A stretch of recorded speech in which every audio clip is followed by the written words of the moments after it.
claims they released him hours before his death. So even though he died after he left the Harris County Jail, probably from something that may have occurred at the Harris County Jail, he's not calling it an in-custody death. But maybe even more importantly, the Texas Rangers usually investigate in-custody deaths. Remember, the sheriff said this is not an in-custody death because he was released. And the Texas Rangers report is, first of all, their public information. If the Harris County Jail does a report, that's not public. And furthermore, the Texas Rangers do a very thorough job. They actually investigate individuals. They get witnesses. The Texas Rangers, they interview witnesses.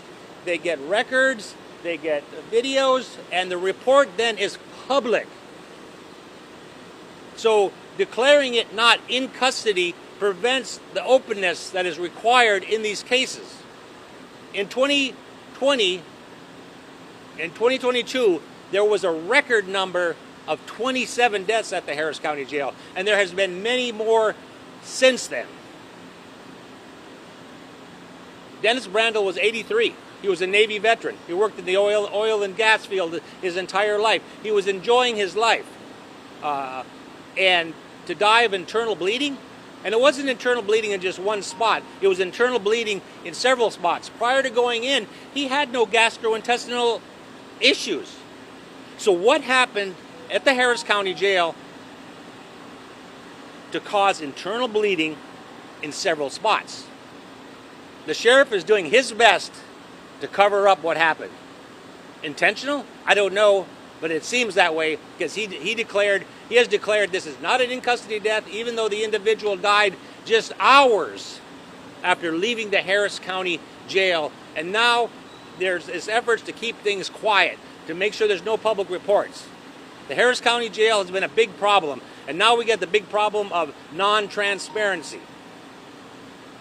Taxpayers pay for this Harris County Jail. Taxpayers need to know what is going on. There should not be this secrecy in government. It's horrible. And people like Ben Brandl and his other family members are suffering because of what happened to Dennis Brandl. And we're trying to get to the bottom of this. We just want to find out what exactly happened. That's why we're here today. And next we'll hear from Shelby Stewart. My name is Shelby Stewart, S-H-E-L-B-Y-S-T-E-W-A-R-T. I spent 28 years at the Houston Police Department. 11 of those years, I was a sergeant in the jail. This is very disturbing revelations here. First of all, when you have these issues with prisoners, you have the jailers who spend the most time with the prisoners and watch them. If something's wrong, they're supposed to send them to the clinic. Now, once they get to the clinic has to make a decision whether or not that they can care for that person. If they don't send them to the hospital and they die, then that means that there was a problem in the clinic. But it can also be that on the floors, if the jailers are not attentive to the needs of the prisoners under their care. And so this has happened too much. It needs to change. And they need to do a better job here because this should not continue to happen in this jail. Thank you very much. Next we'll hear from Cynthia Cole. Good morning. My name is Cynthia, C-Y-N-T-H-I-A, Cole, C-O-L-E. I'm the Executive Director for the American Federation of State, County, Municipal Employees Union, Local 1550. We represent detention officers and jailers in Harris County, as well as other Harris County employees. This is especially alarming, and I've been before you all before with Randall, simply because you got to ask the question. My members that are on the inside are dealing with, don't say what you see. Don't tell it. There's no way that this particular gentleman at 83, whatever the situation may be, why he was detained, all of a sudden, hours after being released, then transitions. He expires. It is key and important that the community demand that there is a type of investigation, because you got to look at the time frame. We're playing with words. In custody. If someone is sick, or they may be real sick, and I don't want it on my record, and I don't want a 2021, 2022 record, then guess what I do? I play the game. I hurry up and I get you out the door so that if you should transition, which I'm sure at the clinic somebody said, this man is very sick, we're going to get you out the door and get you off our books. The public needs to demand to see what those time frames were. Because if you have internal bleeding, you're not going to immediately transition from internal bleeding that you just started having on one day and then you expired that night. Normally that's a stretch. But those questions need to be asked. Sometimes people have this in their mind that, well, Cynthia, they got what they deserve. Really? Was justice given? Did they get what they were deserving? And is it our place to do that? We may not always agree with whatever the circumstances are, but it's not our place to give them what they deserve. Somebody was giving this man the business because he had internal bleeding in several places. He didn't walk in with internal bleeding, but he left, and then he transitioned. I am strongly advocating for people to hold these law enforcement individuals accountable and stop giving them a pass. I don't give a flying ready tootie booty what they look like, who they are, or where they been. But they certainly need to be held accountable for life. It is getting ridiculous that we have so little regard for life. Thank you. Thank you very much. Next we'll hear from Jeff Reese. Oh, no, go ahead. Hi, my name is Jeff Reese, R-E-E-S-E. I'm currently with the Greater Houston Coalition for Justice, Johnny Modest Group, with some of us are here with that. Former president of the Houston Peace and Justice Center, but I had 26 years with the Harris County Sheriff's Department before I went that direction. I also belong to a group called Communities Not Cages, and what this group is trying to do is say the problem's not in the buildings, okay? You can build all the jails you want, but what happened, it's not going to change. The problem's with the system itself. And so there's just got to be something done. Instead of building a jail, why don't they build a new mental health hospital? Where, since 70% of the people in here suffer from some type of mental illness, it would make more sense to increase those facilities. My whole time with the Sheriff's Department, and I helped form the mental health unit. I was a crisis intervention officer. I taught at our academy. I taught the patrol bureaus about crisis intervention techniques. I'm a certified mental health instructor and officer from the state of Texas. All that doesn't mean anything. I also got kicked out of our mental health unit. What they did when I was there was horrible. What's going on now is horrible. When you have an elderly man or woman that comes into the system, why would you put him in with all these young, horrible criminals, right? It just doesn't make sense. And what happened here is all they're asking for, basically, is accountability. When I first started, I know you don't like news, you don't like old stuff, but I rolled a cancer patient out on the sidewalk to die. And the reason that they discharged him, the judge dismissed his charges because his death was imminent within 72 hours. So I rolled him out in our wheelchair. They told me, bring the wheelchair back. Luckily, this man had his family coming to pick him up to take him to the hospital. But what's wrong with a system like that? It shouldn't be there. Nobody should be afraid of the truth. If nothing happened, you would want that to be known. So maybe the sheriff will go ahead and ask the Texas Rangers to investigate it to prove nothing happened. Maybe, if nothing happened. Unfortunately, track record is very, very bad here. Norman Hicks, the 17-year-old grandfather, was stomped to death. His autopsy, some of his teeth were in his brain. This guy was definitely mentally ill, and it was in this building in an attorney booth.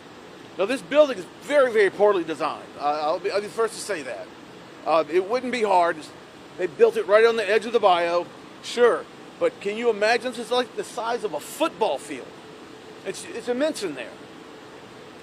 And before I retired, there was a 75-year-old man, 76, walking around here because it's like a maze.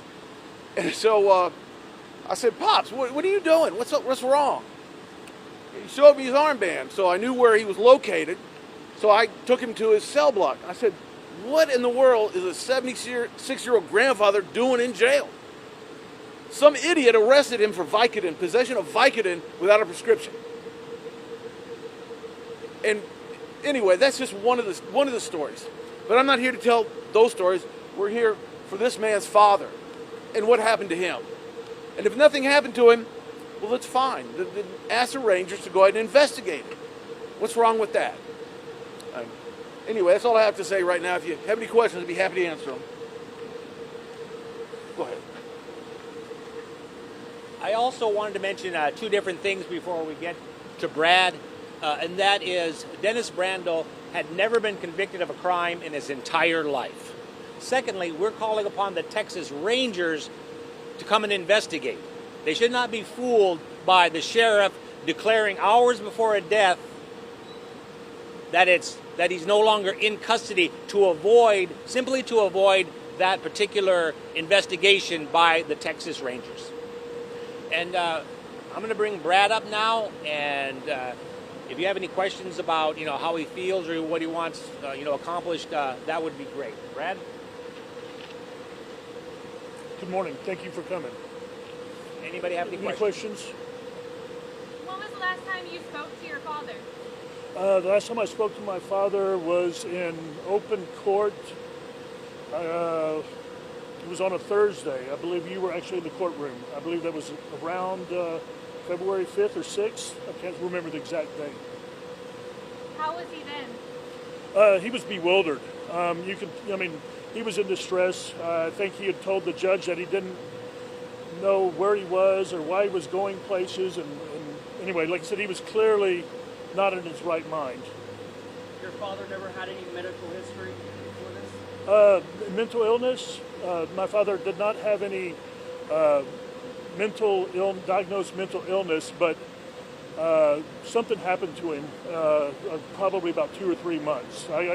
He just started something very acute, very sudden, and he just basically was not himself. He was a great father for 55 years, and then, like I said, the last 60 days have been a nightmare. What gastrointestinal? To my knowledge, my father never had any gastrointestinal problems. How long was he in jail? He was in jail for 28 days. And did you try to bond him out, or? Well, we had the option of trying to bond him out. Initially, me and my brother chose not to because we needed him put in a facility because something was wrong with him. And so we approached the judge about that, and the judge was okay. He increased his bond from $80,000 to $300,000, and he wanted to basically find a place. We needed to find a place and get his approval. We had found a couple of locations that would take him, but we needed a medical assessment from the jail before we could get that. And so he's been in there for 26 days waiting for a medical assessment from the jail. What kind of assessment? A mental assessment. Did they say anything at the hospital after you got the news that? They did not. I mean, we weren't really in a position to ask a whole lot of questions. We were kind of shocked. But yeah, the one thing that came to mind is that morning they had, Saturday morning, they had repaired part of his small intestine for bleeding, and they thought that was it. But then he looked like he was getting better, and then they realized that he had at least one other place where he was bleeding internally. And then it was quickly downhill from there. Were you able to visit him at the hospital? My brother and my mother were. Did he ever tell you about he was getting mistreated inside these four walls or anything like that? No, he did not. He did not tell me that he had any mistreatment.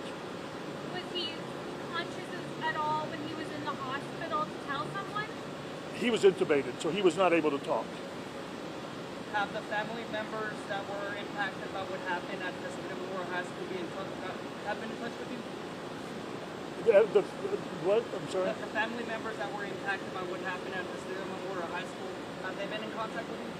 No. Can you give us more of a timeline? When was it that you knew that he had passed away? When you knew that he had been out of custody already? How much? I'm glad you asked, because I woke up to a text Saturday morning that from my brother that he had got a call from the hospital, and it's very confusing. I really don't know, so I don't know what information is good or bad. But initially, we were told he was at Ben Taub, and he was not at Ben Taub. He was at LBJ. I've read in some of the news reports that that he went to the hospital on Friday to Ben Taub. I don't know if that was true. I don't know if there's a lot of information out there, and I'm not sure what is true and what is not true. I mean, we literally have no answers of what happened to him. Did something happen Friday? They taking him to Ben Taub? Did something happen, or did it happen? Is it just people wrote down the wrong hospital? I just don't know. What are your I want some answers. I think this could be, nobody could have done anything wrong. It could have been an elderly gentleman falling down and hurting himself, or there could be something else. I just don't know. But we would like some answers. And right now, there's not a lot. I don't have a huge amount of trust in what's going on at the Harris County Jail. What are your next steps? What are your next steps? Okay. Our next step is to get the Texas Rangers to investigate it, not be fooled by the sheriff releasing someone just hours before their death, so it's not an in-custody death. And the public ought to know that when the Harris County Jail is talking about in-custody deaths, that doesn't mean that it's all the deaths that are caused by something that happened here. It's just the ones, all of those, minus the ones they can release before the death, which is, so the number is going to likely be higher than reported. So we need a thorough, open investigation, and that's what the Texas Rangers will provide. How likely is that to happen? It could happen. If I was the Texas Rangers, I'd be kind of insulted that the Harris County Jail, just before a couple hours before somebody dies, released them so they don't get to investigate. Because law enforcement agencies are very concerned with their jurisdiction, and if it appears that someone is taking away their jurisdiction by little tricks, they can still investigate, because the Texas Rangers have the power to investigate any death or any injury at any jail or any public official. So they don't need permission. They can come and investigate. It's when there is an in-custody death that they're pretty much required to, and that's what by taking them out of that in-custody death, then it becomes less likely. But that's why we're here today to say, hey, Texas Rangers, don't be fooled. Please, the public wants you to come and investigate the Harris County Jail in the death of Dennis Brandl. Has the sheriff's department communicated with the family in any way?